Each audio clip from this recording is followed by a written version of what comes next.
سبيل الدموع سبيل مريح تنهدى يا صاحي كي تستريح وبث Bismillahirrahmanirrahim. Assalamualaikum warahmatullahi wabarakatuh. Innal hamdalillah nahmaduhu wa nasta'inuhu wa nastaghfiruh wa na'udzu billahi min sururi anfusina wa min sayyiati a'malina may yahdihillahu fala mudhillalah wa may yudlil fala hadiyalah. Asyhadu an la ilaha illallah wa asyhadu anna Muhammadan abduhu wa rasuluh.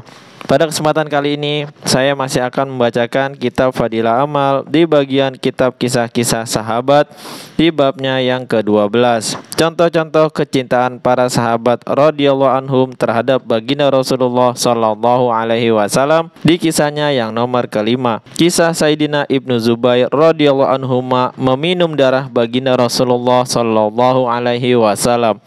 Suatu ketika baginda Nabi Shallallahu Alaihi Wasallam berbekam. Kemudian beliau memberikan darah yang keluar kepada Sayyidina Ibnu Zubair radhiyallahu anhuma dan bersabda, "Pendamlah." Sayyidina Ibnu Zubair radhiyallahu anhuma pergi membawa darah tersebut, lantas meminumnya. Selanjutnya ia menghadap baginda Nabi Shallallahu Alaihi Wasallam dan berkata, "Sudah saya pendam." Baginda Nabi Shallallahu Alaihi Wasallam bertanya, "Di mana?" Ia menjawab, "Saya meminumnya."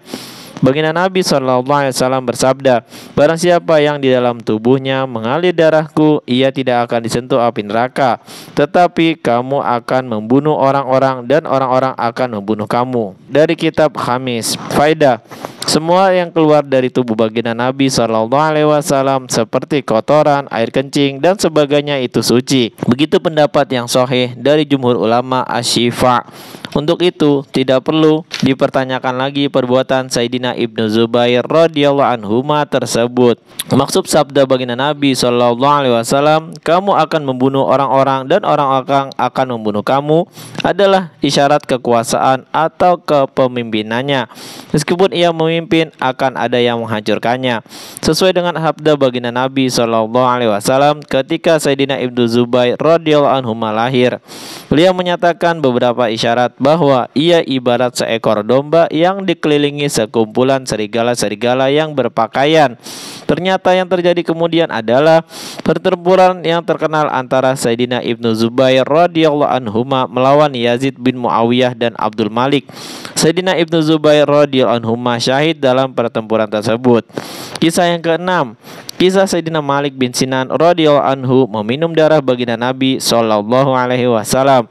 Ketika terjadi perang Uhud, seorang musuh menyerang baginda Nabi sallallahu alaihi wasallam yang menyebabkan dua mata rantai topi besi yang dipakai oleh beliau menancap di bagian kepala beliau.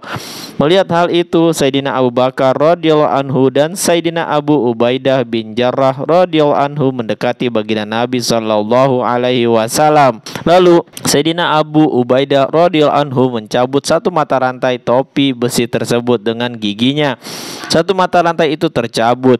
Namun akibatnya sebuah gigi Sayyidina Abu Ubaidah radhiyallahu anhu pun tanggal. Tetapi ia tidak peduli. Ia mencabut mata rantai yang kedua dengan giginya lagi sehingga sebuah giginya tanggal lagi. Ketika mata rantai itu dapat dicabut, mengalirlah darah dari luka tersebut. Maka darah itu dihisap dan ditelan oleh Sayyidina Malik bin Sinan radhiyallahu anhu, ayah Sayyidina Abu Sa'id Al-Khudri radhiyallahu anhu.